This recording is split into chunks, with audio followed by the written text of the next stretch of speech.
তো লাস্ট ভিডিওতে আমরা ইনহেরিটেন্স নিয়ে আলোচনা করেছিলাম এবং বোঝার চেষ্টা করেছিলাম যে জাভাস্ক্রিপ্টে কিভাবে ইনহেরিট করতে হয় বা ইনহেরিটেন্স ঘটাতে হয়। কারণ অনেক ভয়ই আমরা পেয়ে থাকি প্রোটোটাইপিক্যাল ইনহেরিটেন্স, কত কঠিন নাম, কত কঠিনই বা হবে এর কাজ, তাই না? কিন্তু আসলে কত সহজ ছিল ব্যাপারটা। এই যে এই লাইনটা আনকমেন্ট ছিল, জাস্ট সরি। এই লাইনটা হচ্ছে একমাত্র লাইন, ম্যাজিক্যাল লাইন, যে লাইনটা কি করতে পারে, ইনহেরিটেন্স ঘটাতে পারে। সো আজকের ভিডিওতে আমরা আরও কিছু বিষয় শিখব, বিশেষ করে কনস্ট্রাক্টর রিসেটিংয়ের ব্যাপারে আলোচনা করব। তার জন্য আমাদের এটার কোনো দরকার নেই, এই সার্কেলটাকে বা সার্কেল কনস্ট্রাক্টরটাকে আমরা স্টপ করে দিই।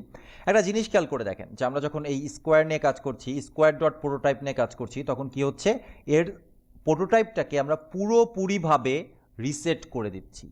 যে কারণে আমি কিন্তু এই লাইনটা লিখেছিলাম। এখন কি হবে যদি আমরা এই লাইনটা লেখার পরে আবারও, এখানে আমরা তো প্রোটোটাইপটাকে চেঞ্জ করেছি, তাই না? এইখানে যদি আবারও আমরা লিখি স্কোয়ার, সরি বানান ভুল করেছি, square dot prototype is equal to object, এবং এখানে আমরা কোনো একটা মেথড দেবো, ওকে?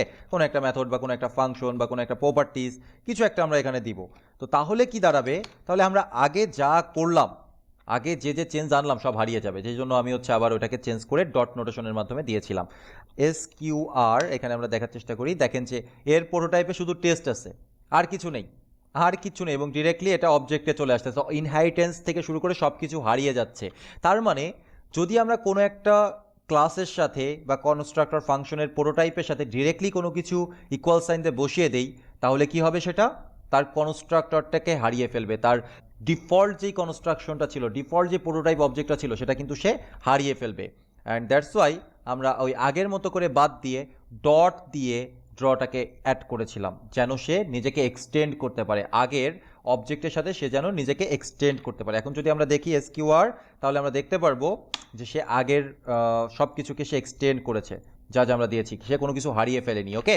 তো এই জায়গাটাই একটা মিস্টেক আমাদের সেমভাবে রয়ে গেছে। সো এখন থেকে আমরা কখনো ডিরেক্টলি অবজেক্টটাকে এইভাবে বা প্রোটোটাইপটাকে এইভাবে রিসেট করবো না। আমরা কি করব, আমরা এখানে নাম দিয়ে দিব কমন, এবং এই কমনটা মূলত কি, ফাংশন, ওকে? আচ্ছা, তাহলে আর আমাদের এটা দরকার আছে, এটা থাক, আমি এটাকে রিমুভ করে দেই এবং কনসোলটাকে পারফেক্টলি জায়গা মতো বসিয়ে দেই। এই ছিল একটা বেসিক রিসেটিং ব্যাপার স্যাপার বা রিসেটিংয়ের কনসেপ্ট। এবার আরেকটু ডিপে যাওয়া যায়। তো এই ডিপে যাওয়ার জন্য আমরা যেটা করব সেটা হচ্ছে এই লাইনটাকে, আমাদের ম্যাজিক্যাল লাইনটাকে আমরা কমেন্ট আউট করে রাখবো, এবং কমেন্ট আউট করে আমরা আমাদের ব্রাউজারে চলে যাব, ওকে?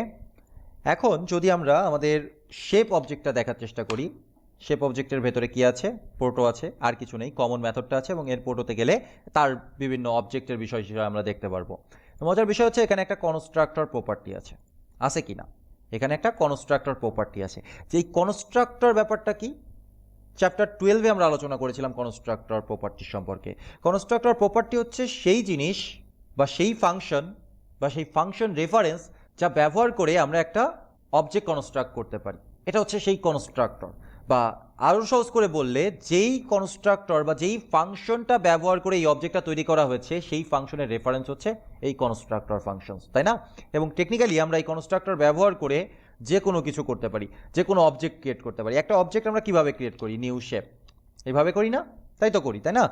আচ্ছা, আমরা আরেকভাবে কাজটা করতে পারি, new shape dot prototype dot constructor, এবং এখানে আমরা যদি ব্র্যাকেট দিয়ে দিই, তাহলে এটা একটা নতুন শেপ অবজেক্ট আমাদের জন্য তৈরি করবে, নতুন শেপ অবজেক্ট।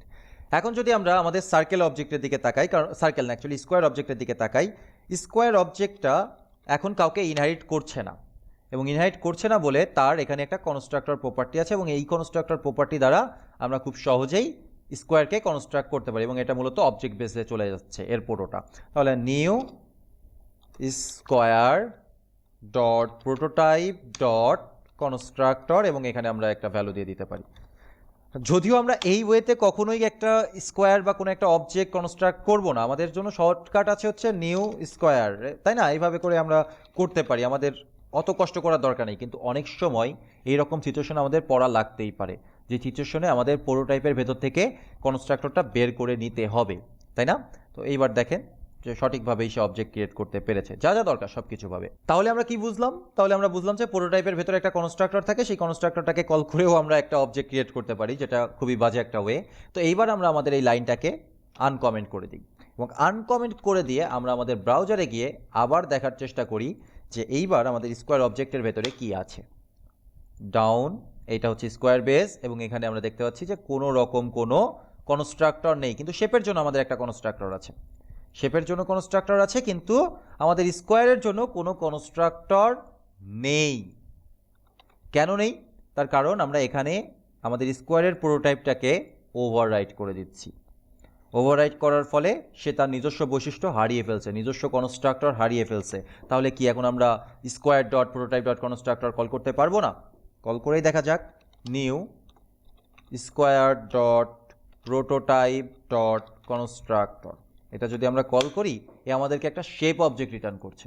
এটা আর আমাদেরকে স্কোয়ার অবজেক্ট রিটার্ন করছে না, এটা আমাদেরকে ডিরেক্টলি শেপ অবজেক্ট রিটার্ন করছে। কারণ আমাদের স্কোয়ারের ভেতরে যদি আমরা দেখি SQR, তাহলে আমরা দেখতে পারবো যে আমাদের কাছে স্কোয়ারের কোনো কনস্ট্রাক্টর না থাকলেও এর প্যারেন্ট শেপের একটা কনস্ট্রাক্টর আছে, সেই কনস্ট্রাক্টরটা সে ব্যবহার করছে। তাহলে কিভাবে পসিবল যে আমরা আমাদের স্কোয়ার কনস্ট্রাক্টরটাকে ব্যাক নিয়ে আসবো?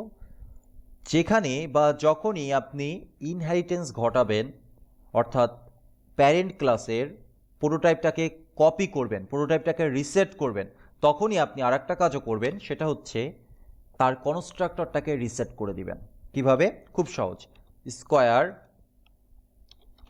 ডট প্রোটোটাইপ ডট কনস্ট্রাক্টর, এটা আপনি আলাদাভাবে লিখে দেবেন, সরি বানান ভুল হয়েছে, constructor is equal to square, that's all. Just square dot prototype dot constructor is equal to square, এতটুকু লিখে দিলেই হবে, আর আপনাকে কিছু করতে হবে না। এইবার কনস্ট্রাক্টর রিসেট হয়ে গেছে এবং আমরা যদি আমাদের ব্রাউজার থেকে SQR এন্টার করি, তাহলে আমরা দেখতে পারবো যে এখানে এই যে স্কোয়ার বেস, তার ভেতরে আবার কনস্ট্রাক্টর ব্যাক এসছে, এই যে ফাংশনের রেফারেন্সও দিচ্ছে, সব কিছু দিচ্ছে, এবং এখানে শেপই রয়ে গেছে, কোনো রকম কোনো প্রবলেম আর নেই। এখন আবার আমরা ইচ্ছা করলেই new square dot prototype dot constructor, এখানে আমাদেরকে একটা ওয়েট দিতে হবে, দিয়ে খুব সহজেই আবার স্কোয়ার ক্রিয়েট করতে পারি। তাহলে কি মনে রাখতে হবে আমাদেরকে? যখনই আমরা আমাদের প্রোটোটাইপটাকে রিসেট করব, এখানে আমরা প্রোটোটাইপ রিসেট করলাম, তখনই আবার আমরা আমাদের কনস্ট্রাক্টরটাকে রিসেট করে দেব। ওকে, আশা করছি আপনারা বুঝতে পেরেছেন।